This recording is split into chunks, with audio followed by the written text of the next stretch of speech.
Bienvenue à Info IPS, votre balado santé vulgarisé par nous, les infirmières praticiennes spécialisées. Je m'appelle Valérie Saillant. Moi, Kim Blais-Provencher. Aujourd'hui, Val, c'est une grosse émission.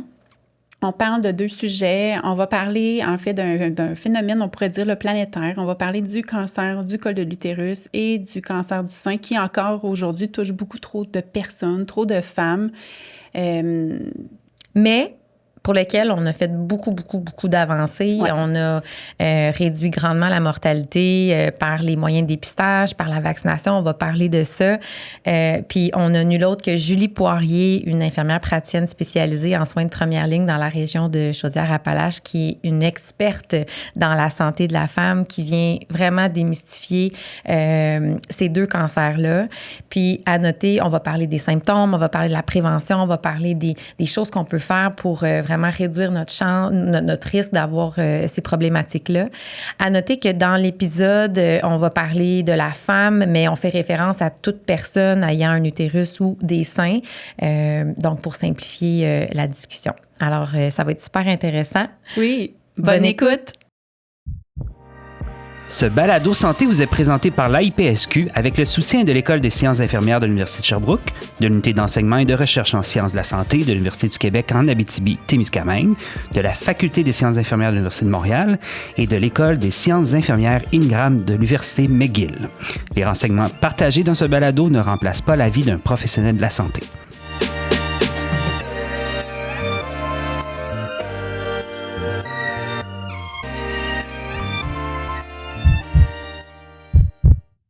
Julie Poirier, bienvenue à Info IPS. Bonjour.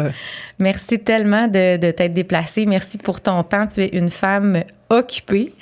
On peut dire ça. Un agenda de président. IPSPL dans la région de Chaudière-Appalaches. Tu es également sur de nombreux comités de révision, de rédaction des lignes directrices comme l'INES, l'INSPQ. Tu es professeure clinique à l'Université du Québec à Rimouski. Tu es présidente de l'Ordre régional des infirmiers et infirmières en Chaudière-Appalaches. Est-ce qu'il y a d'autres titres que tu as? Qu'on ne sait pas? Ben, j'en ai quelques-uns d'autres, là, mais je m'implique dans plein de choses, c'est pour ça. Mais je suis aussi présidente du conseil des sections qui est toutes les ordres régionales. Fait que, puis je m'implique sur différents comités à l'ordre, comme le comité d'équivalence pour les infirmières praticiennes. Fait que, bon, ça a l'air bien impressionnant comme ça, là, mais ça reste bien simple quand même, toutes ces implications-là. C'est plus la passion que d'autres choses. Bien, ça paraît, Julie, puis c'est la première fois que je te rencontre en personne, mais j'ai l'impression que ça fait des années que je te connais parce que je te vois dans des conférences, parmi des vidéos avec l'ordre des infirmiers et infirmières. Fait qu'encore une fois, merci beaucoup d'avoir pris le temps. On est curieux de savoir ton parcours infirmier. Oui, bien dans le fond, j'ai commencé avec le cégep. J'ai fait mon cégep au cégep à Lévis-Lauzon. J'ai fini en 98, fait que ça me rajeunit pas du tout aujourd'hui de vous dire ça. Quand j'ai terminé, je voulais poursuivre mes études parce que je trouvais que c'était pas assez. Là. Je voulais aller chercher plus de choses. Fait que j'ai fini j'ai fait mon bac à l'Université Laval. Puis après avoir fait mon bac à l'Université Laval, je disais, non, il faut que je continue encore à apprendre. Il manque trop de choses. On apprend toute notre vie. Mais on dirait que quand on est plus jeune, on manque un peu on sait pas trop où est-ce qu'on va s'en aller. Ouais. Puis tout ça. Fait que là, je me suis dit, il faut que je continue encore. Fait que j'avais commencé une maîtrise. Mais à l'époque, début des années 2000, c'était plus genre maîtrise pour devenir gestionnaire. Mais moi, j'aime trop la clinique, là. Fait que j'attendais que le rôle d'IPS arrive. Je surveillais ça de près. Mais IPSPL est arrivé un petit peu plus tard, là, que les autres domaines comme infirmière praticienne. Fait que j'avais commencé une maîtrise, mais vu que c'était plus pour faire de la gestion, puis tout ça, j'ai dit, je vais attendre. Puis quand IPSPL est arrivé, ben là, j'ai appliqué, puis j'ai fait ma maîtrise que j'ai terminée en 2011 à l'Université Laval. Et depuis, je pratique comme infirmière praticienne. Donc, beaucoup de cliniques, puis tu es impliquée partout en même temps. Oui, je fais pas mal de choses en même temps, mais je voulais garder, tu sais, la clinique est ça, pour moi, c'était essentiel, la clinique, le partage de connaissances, puis je pense que ça fait partie du rôle des infirmières praticiennes aussi de partager, oui, auprès de la population, auprès des gens, mais aussi d'enseigner auprès des pairs pour former la relève. Fait que j'enseigne, je suis chargée de cours depuis, ça va faire 20 ans en janvier que je suis chargée de cours, là, fait que à l'université, fait que j'ai enseigné là pendant j'enseigne encore là, je suis rendue professeure maintenant. Puis c'est vrai, je suis en train d'oublier, j'ai enseigné au cégep aussi pendant 10 ans à travers travers ça. Je voulais moi, j'aime s'enseigner, fait que j'aime ça partager. Oui. C'est pour ça d'ailleurs qu'on a sans hésiter pris ta candidature pour venir parler d'un sujet qui te passionne particulièrement. Et tout ce qui concerne la santé de la femme, ou en tout cas la santé des femmes avec un utérus, je vais faire attention. Oui, des personnes avec un utérus. Absolument. Non, je pense que c'est d'actualité. Mais c'est ça, c'est très d'actualité. Puis surtout en 2024, là, je pense que c'est important d'en parler puis que les gens soient bien informés. En partant, on commence. Oui, on a un gros agenda, qu'on va essayer de faire ça. On a, évidemment, c'est par rapport à la fiche de prévention clinique, donc le cancer des systèmes reproducteurs féminins, on parle cancer col, cancer du sein. Fait qu'on va diviser les sujets en deux aujourd'hui. On va commencer par notre tradition. Oui, notre tradition de vrai ou faux. En fait, là, Julie, je vais te poser des questions, tu fais juste nous répondre vrai ou faux. Soyez sans crainte, au courant de l'émission, on va pouvoir démystifier tout ça, puis on va commencer par le col, OK? C'est bon. Est-ce que tu es prête? Je suis prête. Donc, le virus du papillon humain, qui est le VPH, est une infection transmise sexuellement. C'est vrai. Le VPH est responsable de la majeure partie des cancers du col de l'utérus. C'est vrai. 75% des Canadiens sexuellement actifs seront infectés au moins une fois dans leur vie par le VPH. C'est vrai. Le VPH touche seulement les femmes. C'est faux. L'utilisation du condom protège à 100% la transmission du VPH. C'est faux. Faux. Le dépistage du cancer du col, communément appelé le Pap test, détecte les cellules précancéreuses. C'est vrai. Le vaccin contre le VPH prévient à plus de 95% le cancer du col de l'utérus. C'est vrai. Le cancer du col de l'utérus est l'un des cancers les plus évitables grâce au dépistage et à la vaccination. C'est vrai. Le tabagisme est un facteur de risque du cancer du col. C'est vrai. On y va. On y va, on se lance. Donc, concrètement, Julie, explique-nous, c'est quoi le cancer du col? Dans le fond, le cancer du col de l'utérus, la plus grande partie est causée par le virus du papillome humain que vous avez nommé d'entrée de jeu, qui est un virus qui va venir altérer les cellules. Mais ce qu'il faut comprendre, c'est qu'on n'aura pas un cancer demain matin. C'est qu'à long terme, le virus, il va changer les cellules de notre col, il va les transformer en des cellules anormales. Puis là, ces cellules-là peuvent amener un cancer éventuellement, ça, c'est ce qu'on veut éviter le plus possible parce que ça, c'est un cancer, on le sait, là, ça peut amener la mort un jour avec les complications qu'il peut avoir. Oui. Puis le col, en fait, c'est de se rappeler, c'est une petite porte d'ouverture au niveau de l'utérus. Là. Donc, ça nous permet de garder un enfant dans notre ventre. Donc, l'enfant est dans l'utérus, puis le col, c'est ce qui le retient. C'est ce qui le retient. Fait, c'est comme le bout de la balloune. Quand on souffle dans une balloune. On peut dire ça. C'est vraiment... mais on en a besoin pour... C'est ça qui va nous permettre d'être menstrués, c'est ce qui va nous permettre effectivement d'avoir des enfants. Mais il reste que s'il faut enlever l'utérus, il y a quand même des impacts. Ça diminue les organes, ça amène autre chose. Exact. Puis un dépistage, massif, on en parle beaucoup. Pourquoi qu'on s'intéresse autant à ce cancer-là?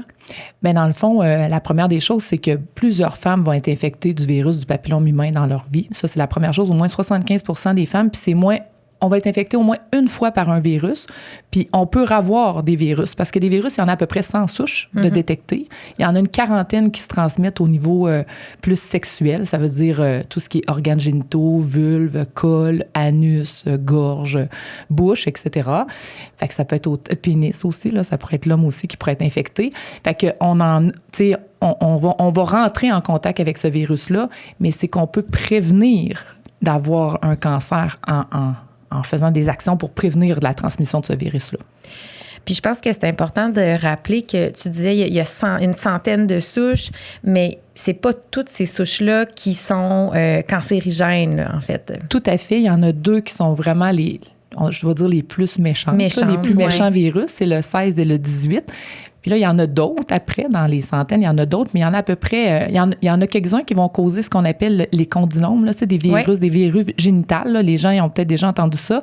Puis ça, il y en a 2 qui causent ça, surtout le 6 puis le 11. Fait que quand on va sûrement parler de vaccination, là, ça va être le but, ça va être de prévenir ça. Fait qu'il y en a comme... Après ça, il y en a d'autres, mais les autres, souvent, sont moins dangereux que le 16 et le 18, qu'on veut le moins rencontrer, mais qu'on peut rencontrer dans notre vie. Puis on fait des dépistages, là. On parle beaucoup du test PAP. En quoi consiste exactement ce test-là qu'on fait, qui est quand même assez répandu? Oui. Bien là, surtout présentement, au Québec, c'est mêlant parce que là, on a 2 tests. On a le test PAP puis on a le VPH. Fait que le test PAP, là, c'est la fameuse cytologie que les gens ont que les personnes ont commencé à faire autour de 21 ans. Normalement, on arrête à 65 ans, puis on faisait un examen gynécologique, on prenait une petite palette de bois, on prenait des cellules sur le col, on mettait ça sur une lame, on prenait une petite brosse, on grattait des cellules, puis on mettait ça sur une lame, puis on envoyait ça analyser, puis on faisait quelqu'un qui est immunocompétent, donc qui n'a pas de problème de système immunitaire ou de maladie qui affaiblit le système. On faisait ça aux 2 à 3 ans. Contrairement à ce que les gens pensaient, c'était pas nécessaire aux années, aux 2-3 ans. Puis ça, le but, c'était de regarder, y a-t-il des cellules qui ont commencé à être anormales. Ça, c'est le test qu'on faisait avant. Maintenant, c'est en transition au Québec, théoriquement jusqu'à peu près 2025. On va voir ce que ça va donner, l'implantation de tout ça. Mais là, c'est le VPH qu'on fait. Fait avant, ce qu'on pouvait faire, c'est qu'on détectait s'il y avait des anomalies sur les cellules. Puis après ça, on regardait, tout dépendant de l'âge qu'on avait, si on avait été infecté par le VPH. Parce qu'on l'a dit tantôt, c'est le VPH qui va donner le plus des anomalies sur le col. Fait que là, à cette heure, on fait vu que c'est plus sensible, on fait le VPH. Fait que c'est une grosse brosse je dis une grosse brosse. Ça fait pas peur. Elle est un petit peu plus grosse, mais en termes, ça fait pas plus mal. Ça fait rien de plus, là. Mais au niveau de l'outil, il est un petit peu plus gros. Fait qu'on on prend les cellules, on met ça dans un petit pot, puis on va analyser ça. Dans un liquide. Dans un liquide, puis on envoie analyser ça. Puis quand c'est analysé, ça va nous dire si on est en contact avec le VPH, mais le 16, le 18, puis aussi d'autres VPH. On n'a pas les chiffres, mais on sait que c'est d'autres, on sait que c'est positif.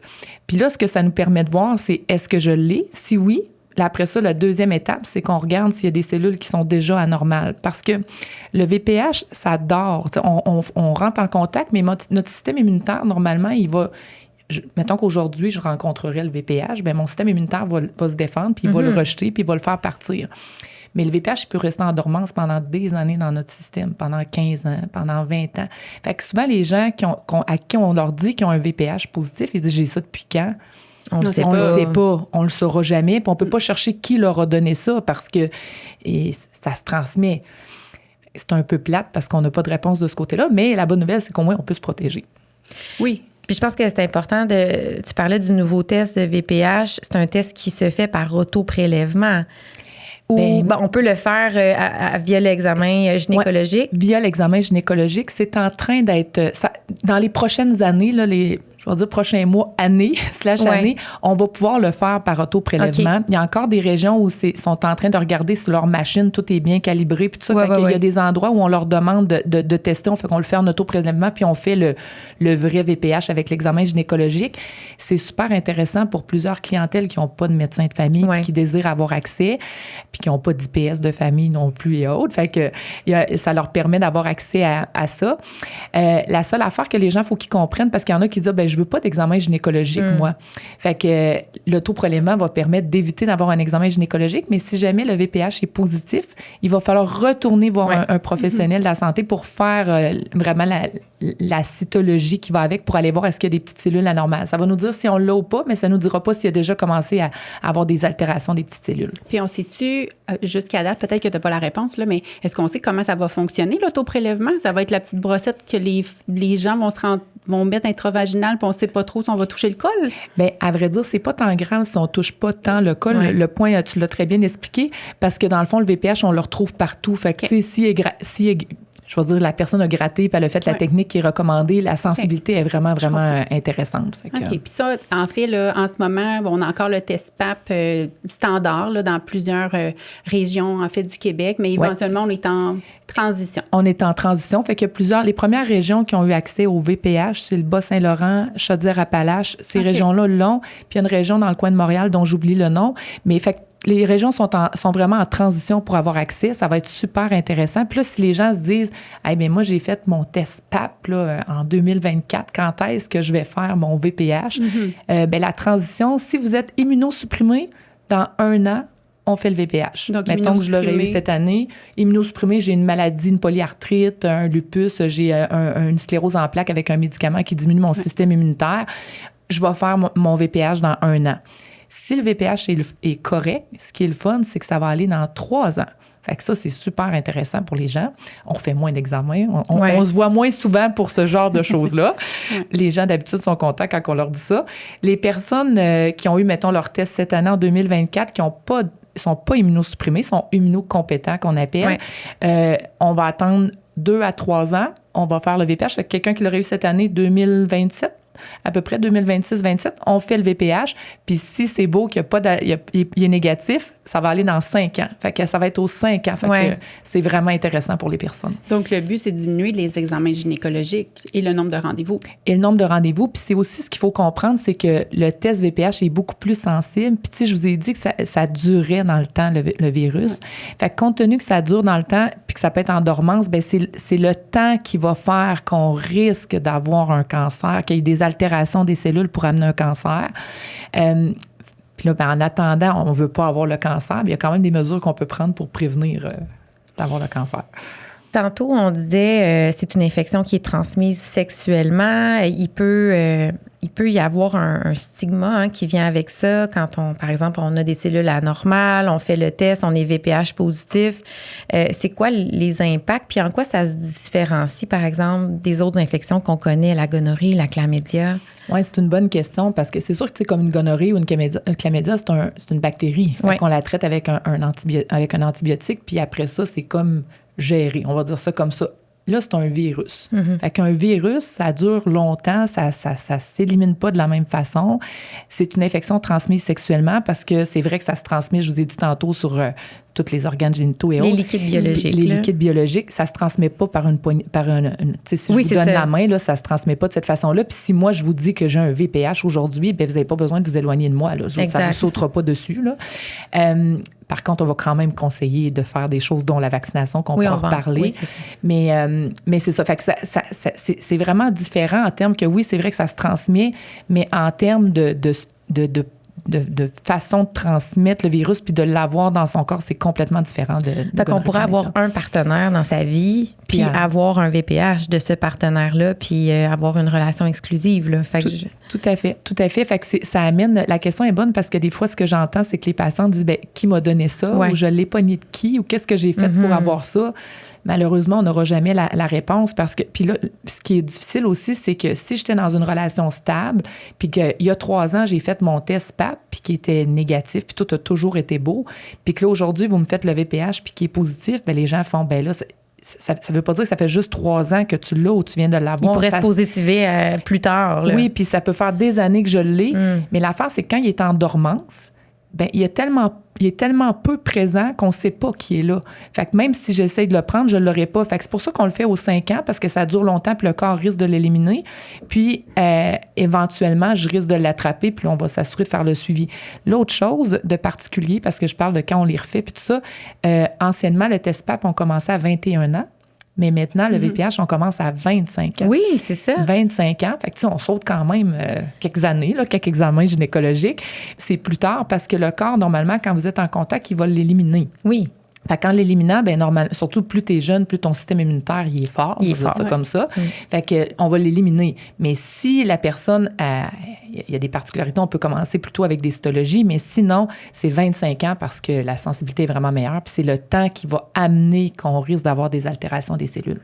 Quelqu'un qui nous dirait, par exemple, moi, j'ai juste eu un partenaire, puis mon partenaire a eu aussi juste moi. Est-ce qu'on pourrait dire, hors de tout doute, que cette personne-là n'aura jamais le VPH? On ne peut pas dire hors de tout doute parce que c'est sûr qu'on dit que c'est transmise sexuellement, mais il reste que est-ce que tu peux avoir été en contact avec quelque part, quelque chose qui aurait fait qu'il y a un objet ou je ne sais pas quoi que quelqu'un a utilisé ou il y a un partage, parce que ça se transmet, par exemple, avec les objets sexuels. Tu sais, il y a toutes sortes de situations. On ne peut pas dire hors de tout doute que la personne ne l'aurait pas. Parce qu'on en parlait, le condom n'est pas à 100% efficace. Non, c'est ça. Le condom va protéger clairement pour les infections transmises sexuellement comme gonorrhée, chlamydia, etc. Mais ça va faire une barrière, c'est certain, mais ça peut pas... Clairement, c'est pas ça qui va le faire... éliminer. Ça ne l'élimine pas une fois qu'on l'a, mais ça ne peut pas protéger hors de tout doute la transmission du virus. Okay. Super intéressant, Julie. Puis, ça serait quoi les facteurs qui augmenteraient le risque d'avoir un cancer du col? premièrement, si on n'est pas vacciné, ça c'est clair parce que le vaccin va vraiment aider à prévenir. La deuxième chose, si on a une gonorrhée ou une chlamydia, il reste que ces maladies, ces infections-là diminuent notre système immunitaire. Ça crée quand même une porte d'entrée, fait que ça peut favoriser ou ça peut laisser plus longtemps le virus. Puis une autre chose que les gens vont dire qu'on entend souvent, mais c'est d'éviter le tabac. Éviter le tabac. Pour plein de raisons. Pour plein de raisons. Autres, pour le cancer du col. Oui, c'est ça. C'est toujours une bonne idée d'éviter le tabac, mais le pourquoi est-ce que c'est vraiment bon? C'est vraiment que ça je vous ai parlé que le virus, il reste en persistance dans le corps, puis qu'on espère que le corps va l'éliminer, mais quand on fume, il prolonge la durée, ou en tout cas, il favorise la persistance du VPH dans notre corps, ce qui fait qu'on est, je vous ai dit que c'est avec le temps, ça lui donne plus de temps pour un jour altérer les cellules, etc. Fait que notre corps, il combat moins bien, fait qu'il risque moins de l'éliminer. Les gens qui se questionnent sur les symptômes au niveau du VPH? Malheureusement, il n'y a pas de symptômes. Les gens, ils ne le sentent pas, ils ne le voient pas. C'est vraiment, il faut aller faire le dépistage dans ce temps-là, que ce soit la cytologie selon les régions ou le test du VPH, parce que c'est ça qui va nous dire s'il y a une altération des cellules. Ouais, c'est ça. C'est pour ça, en fait, quand tu posais la question, Kim, au début, tu sais, pourquoi on s'y intéresse tant que ça? C'est parce que c'est un cancer qui est silencieux. Oui. On ne voit pas son col, à part si on a un professionnel de la santé qui le fait. 2, on ne sent pas. Un col, c'est quand même assez insensible. Donc, tu sais, généralement, il n'y a pas de symptômes associés à ça. Il peut y en avoir à des phases, des stades un petit peu plus avancés. Bien, c'est ça, j'allais dire. Si quelqu'un est en phase plus avancée puis qui n'a jamais fait de suivi de sa vie puis qui se met à avoir des saignements tout croche, qui se met à avoir mal au ventre, mais je dirais plus que quand on a un cancer, soit de l'endomètre ou du col vraiment ou de l'utérus, souvent il n'y a pas de symptômes comme on a dit, mais si quelqu'un se mettrait à saigner tout croche, je dis tout croche genre en dehors de ses règles ou après les relations sexuelles, après les relations sexuelles, ou que quelqu'un qui est rendu ménopausé puis que finalement ressaigne, ben là ça prend vraiment une consultation avec un professionnel. Fait qu'on retient en fait une menstruation habituellement, mais si on saigne entre les menstruations, si on saigne après une relation, si on est justement ménopausé puis qu'on saigne encore, il faut consulter parce que c'est peut-être pas un cancer du col, mais ça peut être un autre type de cancer, ça peut être une infection transmise sexuellement aussi. Puis dans les facteurs qui nous prédisposaient au cancer du col, on en a oublié un, puis c'était le nombre de partenaires. Je sais pas qu'est-ce que... Bien, c'est sûr que plus tu as de partenaires, plus les gens risquent d'avoir été en contact avec d'autres partenaires, plus ils risquent tous d'avoir été en contact avec un VPH dans leur vie, plus ils risquent tous de le transmettre. Bien, de se le transmettre. Tu sais, ça fait que tu couches avec beaucoup de partenaires au bout du compte, même si c'est pas un contact direct, là, on s'entend. Fait que c'est sûr que ça aussi, c'est une variable qui est importante. Puis c'est clair que je vais le redire, là, mais la vaccination est vraiment une façon en tout cas, d'éviter ou de prévenir vraiment le VPH. La vaccination puis le condom. Oui. Tout à fait. Tu sais, à cette heure, avant, les femmes, il fallait qu'ils payent pour la vaccination. Là, je parle de là, 15 ans. Là. Ouais. Donc, maintenant, aujourd'hui, il est dans le pic, dans notre programme d'immunisation québécois. Ouais. Les enfants du primaire sont vaccinés. Oui, en 4e année, ils sont tous vaccinés, à moins que quelqu'un ait un reflux. Les gars et les filles? Les gars et les filles. Dans le fond, les jeunes femmes, c'est... les jeunes filles, ça fait plusieurs années, mais les garçons, c'est depuis 2016 que c'est inclus dans le programme. Comment les garçons peuvent avoir... pourquoi on s'inquiète des garçons? Bien, parce que dans le fond, tantôt, je vous ai dit que ça se transmettait sur les organes génitaux, puis bien, eux, c'est sur le pénis. Il y en a que c'est la gorge. Fait que c'est des cancers de pénis que ça peut donner, des cancers de gorge. Puis on sait qu'on peut prévenir ces cancers-là en donnant le vaccin pour prévenir le VPH, pour aider à combattre le VPH. Fait que c'est pour ça que les garçons, c'est inclus eux autres aussi, parce qu'il y avait une hausse de cancer de pénis, puis une hausse de cancer de gorge. Fait que ça va aider à prévenir ça. Puis, par exemple, là, moi, j'ai eu le Gardasil, pour dire un nom de vaccin, il y a beaucoup, beaucoup d'années que j'ai payé, investi en ma santé. Aujourd'hui, est-ce qu'on donne le même vaccin ou c'est... Oui, bien, à vrai dire, il y en a qui ont dû avoir le Cervarix, que vous avez peut-être entendu dans le passé, qu'on donne pratiquement plus. Lui, il avait juste deux virus du papillome à l'intérieur, c'était le 16 puis le 18, donc les deux principaux qui donnent le cancer. L'autre qui est arrivé par la suite, c'est le Gardasil. Puis là, tout dépendant, comme toi, quand est-ce que tu l'as eu, c'était soit le 7 ou le 9 que tu as eu, parce qu'ils ont rajouté des souches à l'intérieur. Fait que c'est plus le Gardasil qu'on voit présentement, mais c'est parce qu'il touche à plus de souches, dont les souches avec les condinomes à l'intérieur. Puis là, présentement, ben c'est le temps d'aller... le gouvernement avait des lots à éliminer, là, à liquider. Ouais, pas éliminer, liquider. Fait que les gens peuvent le recevoir gratuit entre 9 et 45 ans s'ils l'ont pas eu. Là, fait que ça vaut la peine. C'est sûr que si la personne elle en haut de 45 ans, ça veut pas dire qu'elle peut pas avoir le vaccin. Mais il sort comme de la monographie officielle, mais on recommande quand même le vaccin, surtout si la personne a un VPH qui est positif après 45 ans. Puis c'est un cancer qui prend du temps à se développer. Tout à fait. C'est entre autres pour ça qu'on commence le dépistage aussi tard. Aussitôt que le système immunitaire il est parfait en quatrième année pour créer les anticorps que la personne va avoir besoin toute sa vie. Avant même d'être exposé. Tout à fait. Sexuelle, c'est Tout ça, à fait. Ça, c'est ce qu'il disait aussi. Puis quelqu'un qui aurait reçu, par exemple, le Gardasil 7, il a eu ses 3 doses il y a plusieurs années. Est-ce que c'est recommandé d'aller chercher une dose de Gardasil 9? C'est pas obligatoire. Il y a pas de contre-indication. Quelqu'un qui dirait, moi, je le veux absolument parce que je veux les 2 souches supplémentaires qui ont ajouté, il n'y a pas de problème. Mais il n'y a pas d'obligation à aller vers là. Même quelqu'un qui aurait reçu le Cervarix dans le passé, il n'y a pas d'obligation non plus à aller chercher un Gardasil. Mais mettons qu'il y aurait eu des condylomes puis qu'il aimerait ça, se dire, ben je vais rajouter un arc de plus, ben ça vaut la peine d'y aller. Donc, c'est de comprendre que le vaccin est efficace. Oui. Puis il est sécuritaire. Vraiment, vraiment, vraiment sécuritaire. Okay. Avant qu'on enchaîne avec le cancer du sein, est-ce que quelqu'un qui a eu un cancer du col peut avoir des enfants après? Oui, tout à fait. Ça dépend toujours des... Je veux dire, on met toujours il y a toujours des situations exceptionnelles, là, mais c'est surtout, ça dépend qu'est-ce qu'elle a eu comme cellule anormale. Mm-hmm. C'est sûr qu'il y a des fois, il y a des facteurs de risque. Des fois, il faut enlever des couches de peau là, pour enlever, je veux dire ça, des couches du col. Là. Ouais. Fait que des fois, ça peut amener des grossesses un peu plus à risque ou un peu plus compliquées. Fait que ça dépend vraiment de la situation, mais la personne, normalement, va pouvoir avoir... un bébé quand même après. Puis est-ce qu'il y a des facteurs qui influencent, par exemple le pap test, là, on n'est pas encore dans le nouveau test VPH, des facteurs qui influencent les cellules, tu sais, par exemple, qui pourraient influencer... Avant d'aller faire le test, oui, oui, c'est ça, j'allais dire, il faut faire attention avant d'aller faire le test parce que il faut que la personne n'ait pas eu de relation sexuelle ou qu'elle n'ait pas mis de lubrifiant 24 à 48 heures avant l'examen parce que ça va faire que les cellules sont moins visibles au microscope. Oui, c'est ça, fait que ça donne pas une belle lecture des cellules que la personne pourrait avoir. Sinon, c'est pas mal ça. Il n'y a pas vraiment de contre-indication. Quand la femme est menstruée, c'est pas une contre-indication non plus parce que des fois, les femmes disent, ben je vais déplacer mon rendez-vous. Ouais. C'est sûr que si elle est menstruée avec des gros caillots puis que c'est très, très abondant, c'est qu'on va juste attraper les saignements. On n'attrapera pas les cellules qu'on veut. De la zone de transformation qu'on appelle, c'est les cellules qu'on veut. Si on n'a pas ça, on verra rien. Fait que c'est pas une contre-indication d'être menstrué, surtout si on est à la fin de nos règles ou au début, mais si on est vraiment dans une période abondante, c'est mieux de pas aller là-dessus. De devoir le refaire. Même pour le VPH, c'est les mêmes recommandations. Puis normalement, on n'utilise pas de lubrifiant quand on fait l'examen, mais c'est sûr que des fois, il y a des femmes qui ont beaucoup de sécheresse vaginale. Il y a un seul lubrifiant qu'on peut utiliser qui n'a pas de, on appelle ça, il n'y a pas de carbomère à l'intérieur. OK. Mais sinon, on n'en met pas, sinon on va mettre de la chaleur ou un peu d'eau chaude. Un peu d'eau, exact. Ouais. Pour faire en sorte justement qu'on ait des cellules, que ça ne soit pas liquéfié ou plus clair ou tout à fait, pour être sûr que la qualité soit exceptionnelle. Exact. Merci Julie, c'est super intéressant. On se lance avec le sein. On y va? On y va. Vrai ou faux encore, même chose? Les hommes peuvent être aussi touchés par le cancer du sein. C'est vrai. Malheureusement, une femme sur 8 aura un cancer du sein au cours de sa vie. Les femmes ayant des seins denses ont un risque plus élevé de développer un cancer du sein. C'est vrai. La majorité des cancers du sein ne sont pas reliés à une histoire familiale de cancer. C'est vrai. Les implants mammaires augmentent le risque de cancer du sein. C'est faux. On expliquera pourquoi tantôt. On va expliquer pourquoi.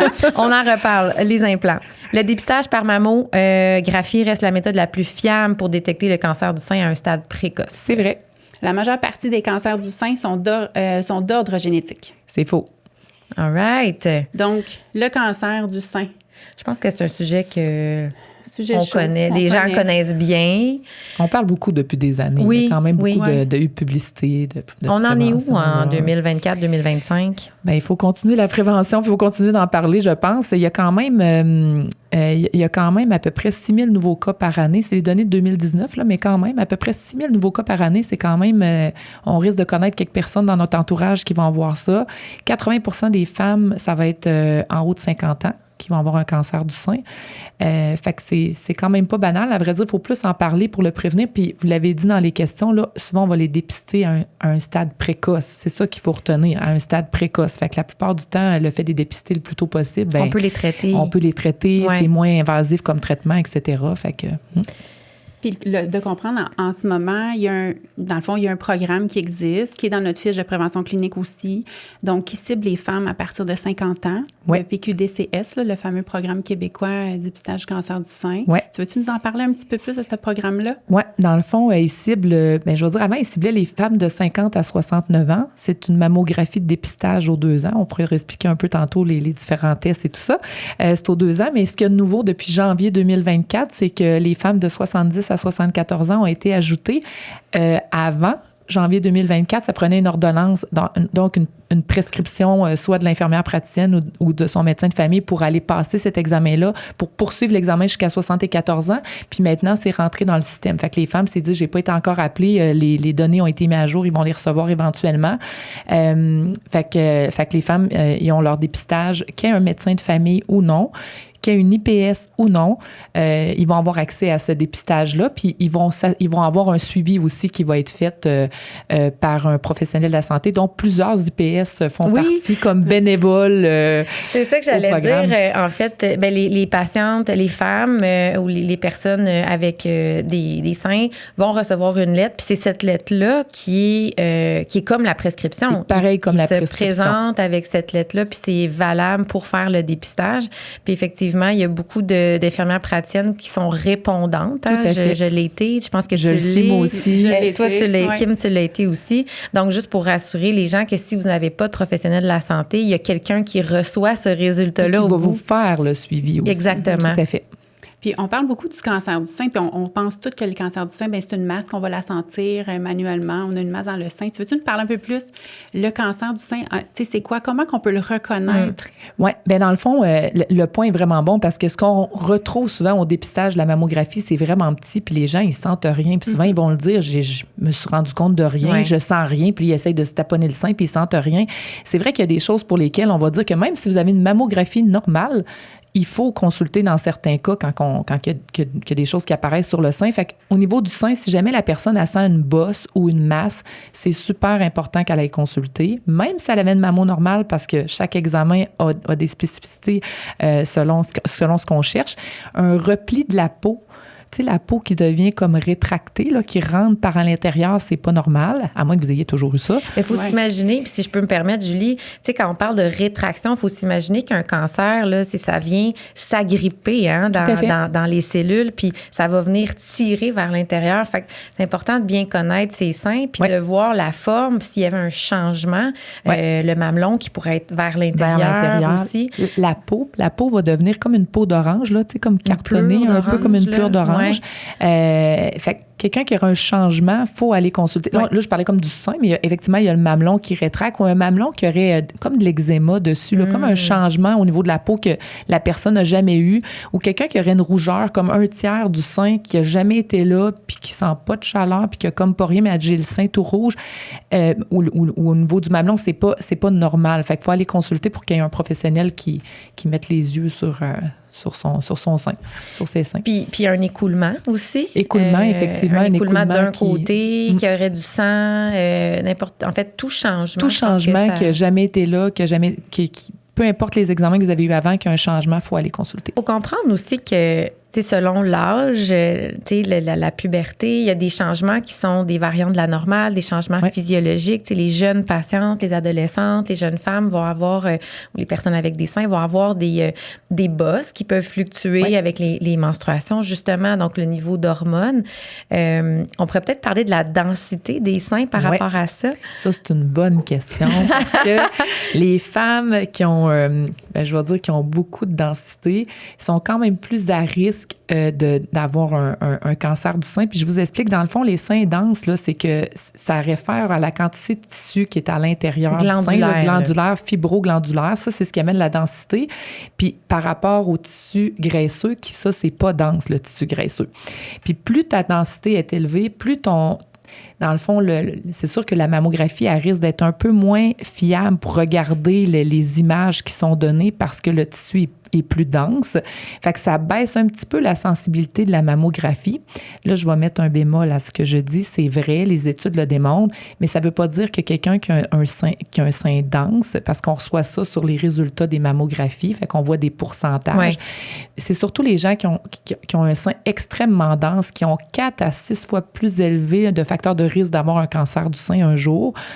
Mais il n'y a pas de consensus sur le suivi parce que des fois, ce que j'entends, c'est moi, j'ai les seins denses, je vais faire des mammos aux années plutôt que les faire aux 2 ans. Ou moi, je vais faire une résonance magnétique parce qu'on va mieux voir. Ouais. Il n'y a pas d'indication pour ça. Parce que l'autre chose, c'est que si on dépiste trop ou pas au bon endroit ou à la bonne personne, bien là, on va se retrouver avec des faux positifs, beaucoup de stress pour la personne, beaucoup d'anxiété de tout ce qu'elle va vivre, beaucoup d'investigations qui finalement ne donneront rien. Fait que c'est vrai qu'il y a un risque plus augmenté pour les seins plus denses, mais la mammographie est quand même le meilleur test de dépistage pour ces femmes-là.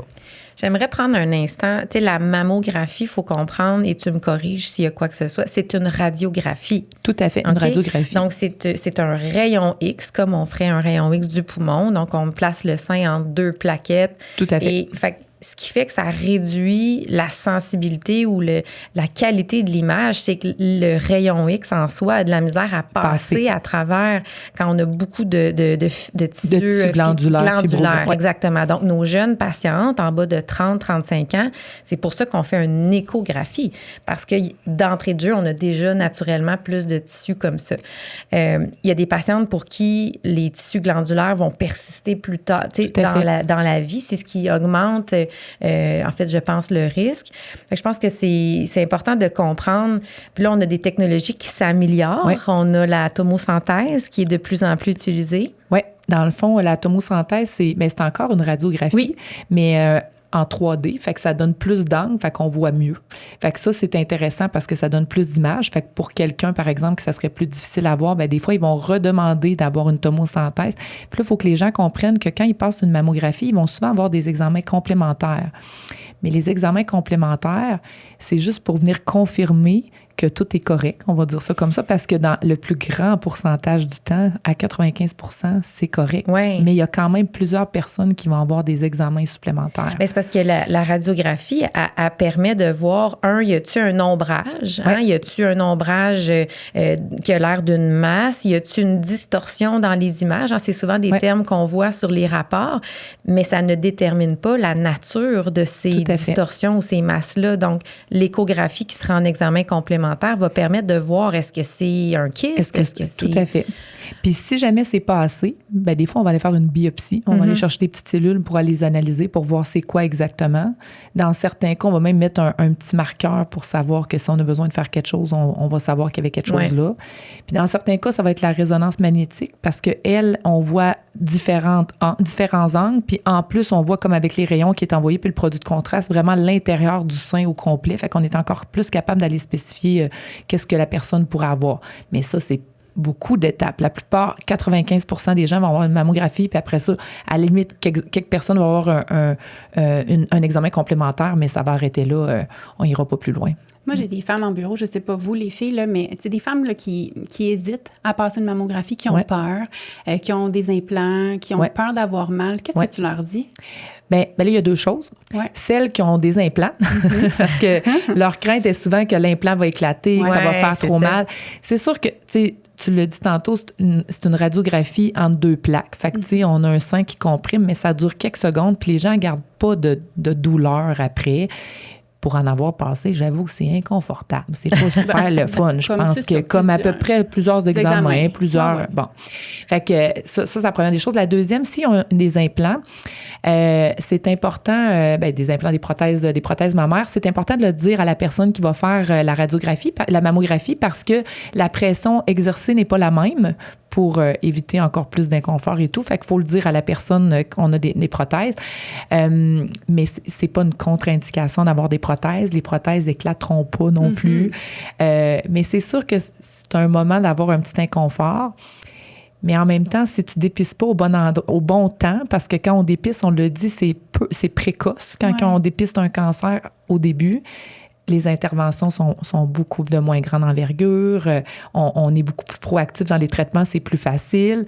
Si on attend, parce qu'on a eu peur d'avoir un petit peu de douleur, on risque d'avoir un suivi qui est plus important puis plus envahissant aussi. On veut sauver des vies, en fait. C'est le but de ce programme-là, dépister, sauver des vies. Oui, puis on en a sauvé depuis, je pense, en 98 que le PQDCS depuis 98. 98, puis il y a une diminution de 47 je pense, de mortalité avec le programme. Donc, parce qu'on les dépiste vraiment plus tôt, donc c'est beaucoup plus facile pour les femmes. C'est sûr que c'est angoissant, il y a toutes sortes d'histoires, mais il reste qu'au bout, le but, c'est vraiment de prévenir. Là.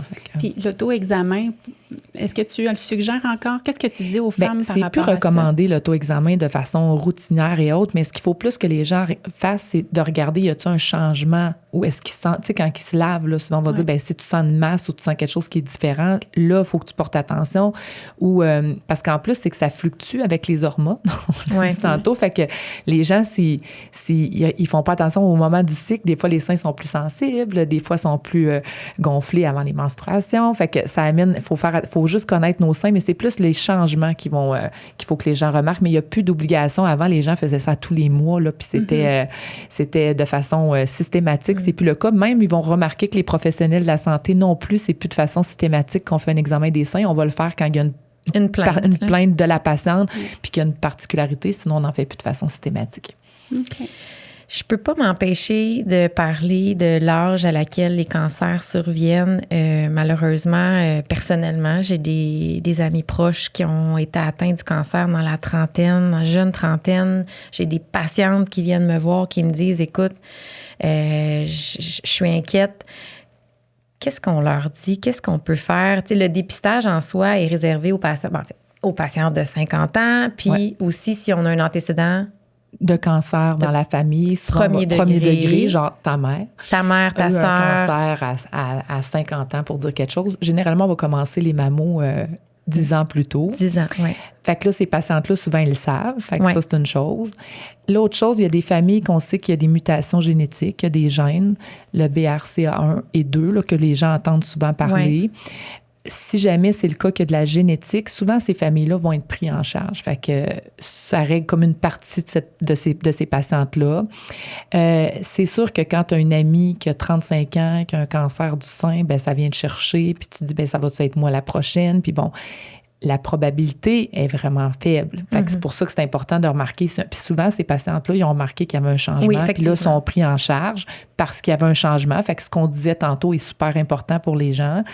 Mais il faut pas généraliser non plus, même ce qui nous fait peur, il faut quand même pas généraliser que ça va arriver à tout le monde ça, parce que la plus grande proportion des cancers, je dis 80% des cancers vont avoir lieu en haut de 50 ans.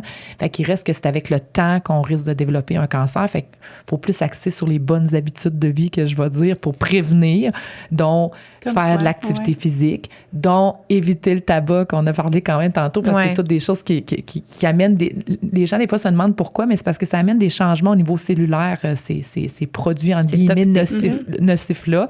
Fait que c'est ça qui fait que c'est probablement pour ça que c'est moins bon. C'est sûr qu'on va dire d'avoir une consommation d'alcool qui est non exagérée. Il y a aussi le surplus de poids.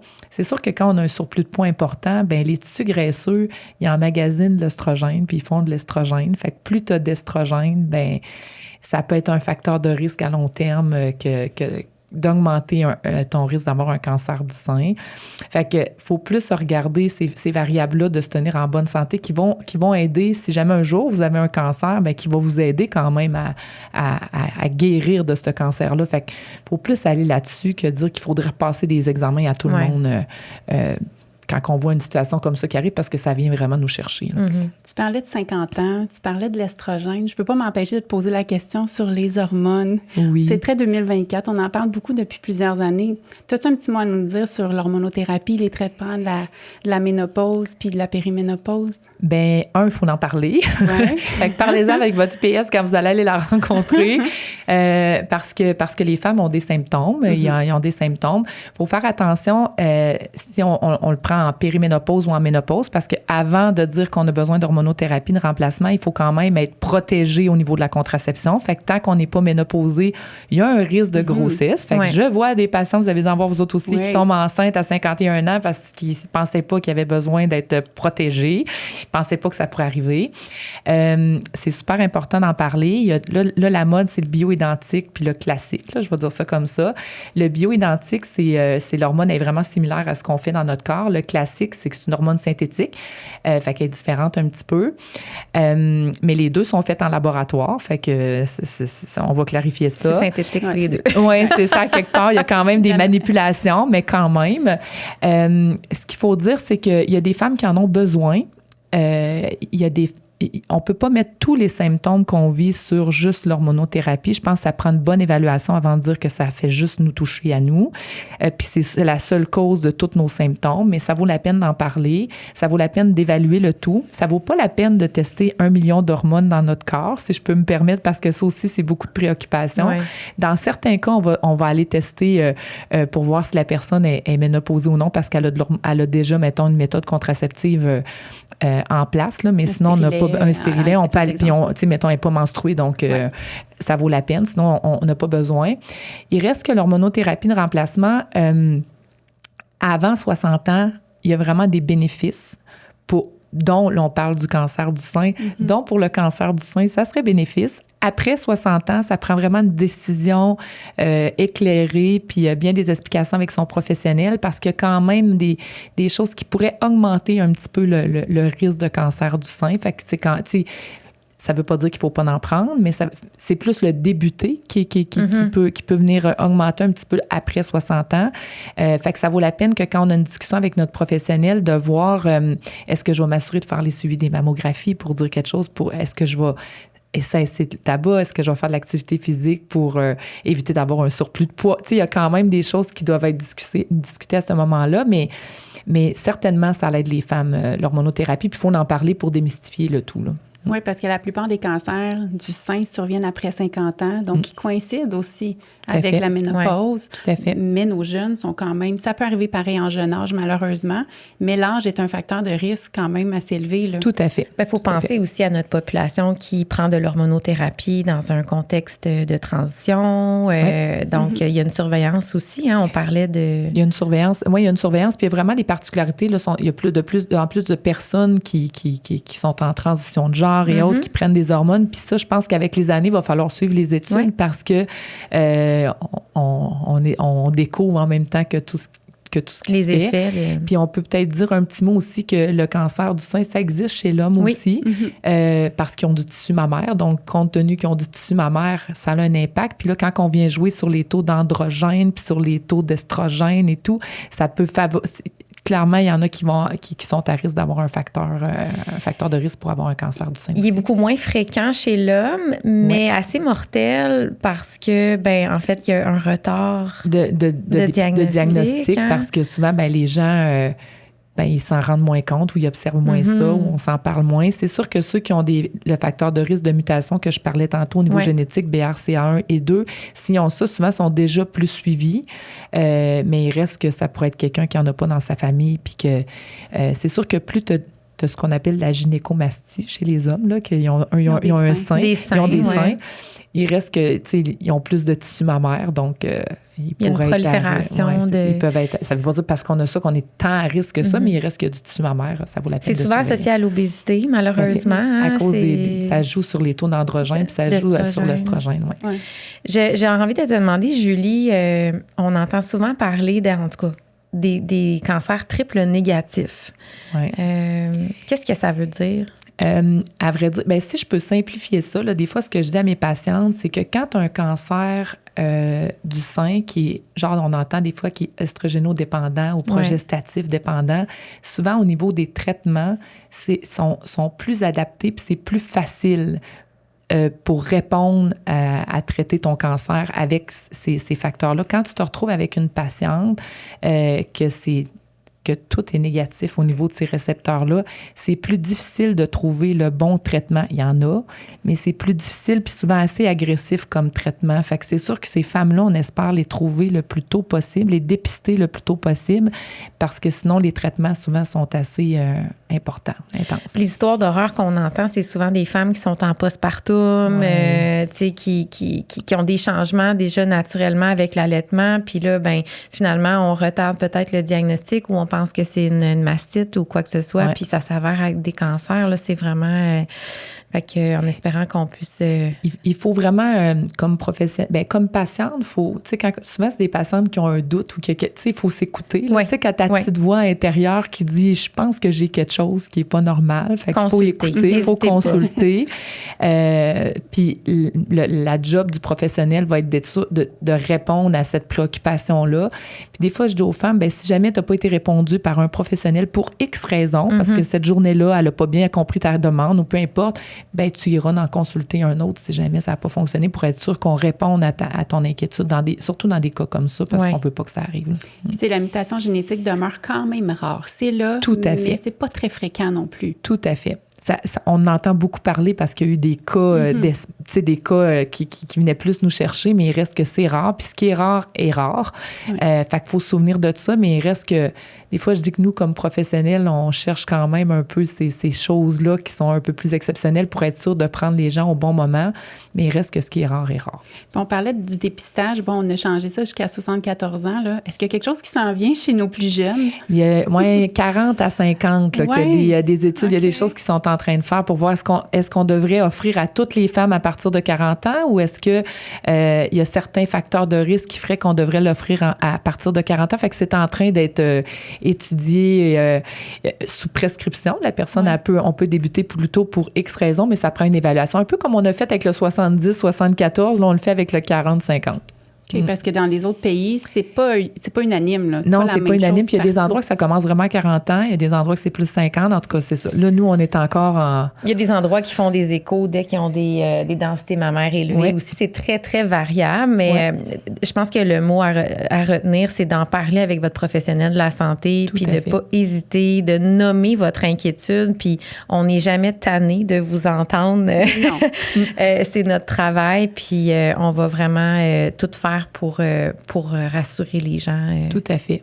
Puis ouvrir la discussion, puis poser, de oser à poser des discussions à votre professionnel. Puis là, je vais parler pour les IPS parce qu'on va parler pour notre cause, là, mais clairement, ils sont habitués de vous écouter, ils sont habitués de répondre à vos interrogations puis d'expliquer. On ne fera pas juste vous prescrire quelque chose, on va vous expliquer pourquoi que c'est bon pour vous, pourquoi on devrait le prescrire. Qu'est-ce qu'on pourrait dire aux femmes qui nous écoutent en ce moment? Comment ils peuvent prendre leur santé en main puis les prévenir, ces cancers-là, là, que ce soit le cancer du col, le cancer du sein? Qu'est-ce qu'on peut mettre en place pour les femmes?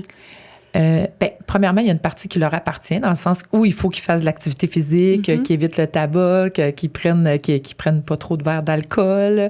Fait qu'il faut qu'ils se prennent en main eux-mêmes. La deuxième chose, c'est que les programmes, c'est des programmes de dépistage, sont accessibles. Fait qu'il faut qu'ils prennent rendez-vous. Fait que, par exemple, sur Clic Santé, ils vont pouvoir aller prendre rendez-vous s'ils n'ont pas de médecin de famille ou d'IPS de famille. Ils vont pouvoir prendre rendez-vous avec, parce que les infirmières aussi font des examens gynécologiques, fait qu'ils vont pouvoir aller dans leur région CLSC ou autre pour avoir accès à ça. Puis pour ce qui est du programme pour le cancer du sein, ils vont recevoir la lettre à partir de 50 ans, mais s'ils ont une préoccupation avant, qu'ils prennent rendez-vous avec leur professionnel. C'est super intéressant, Julie. Merci. Est-ce que tu as des messages clés? Ben là, je viens d'en dire quelques-uns. Ouais. J'allais dire retenir. Ben, il faut que les gens retiennent faut les bonnes habitudes de vie, là, c'est tout le temps. Ça va aider à prévenir le cancer du col, mais ça va aider à prévenir le cancer. Tous les cancers. Tous les cancers, à vrai dire. Mais vu qu'aujourd'hui, on parlait plus du cancer du col puis du cancer du sein, clairement, ça va aider pour ça. Le dépistage du cancer du col puis du VPH, il reste que c'est un dépistage.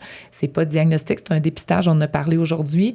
Les personnes ont accès à ce dépistage-là. C'est pas une obligation.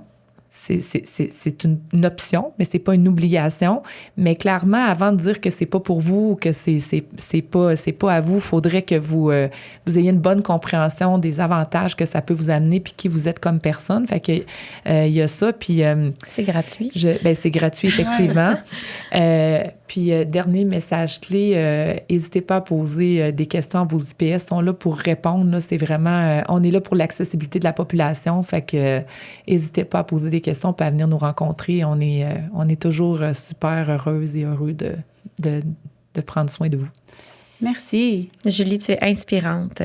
Vraiment. Merci, vraiment. Merci vraiment à vous. C'est une belle opportunité. Puis, continue. Bon succès dans ta carrière pour le reste. Tes patientes sont chanceuses, tes patients sont chanceux. Continue de t'impliquer. C'est le fun de voir les IPS qui s'impliquent qui dans des rayonnent. guides cliniques comme ça, c'est des documents qu'on retrouve partout sur Internet, c'est là, mais ça guide nos pratiques. Tout à fait. Puis c'est super inspirant justement de voir que les IPS, pas juste les médecins, les IPS s'impliquent puis ils font vraiment la différence. Bravo. On fait vraiment une différence.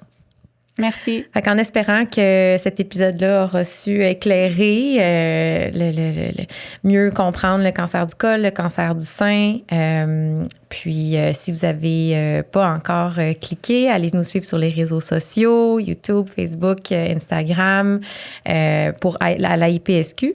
Puis, si vous avez des questions, commentaires, écrivez-nous à balado@ipsq.ca. Sur ce, prenez soin de vous.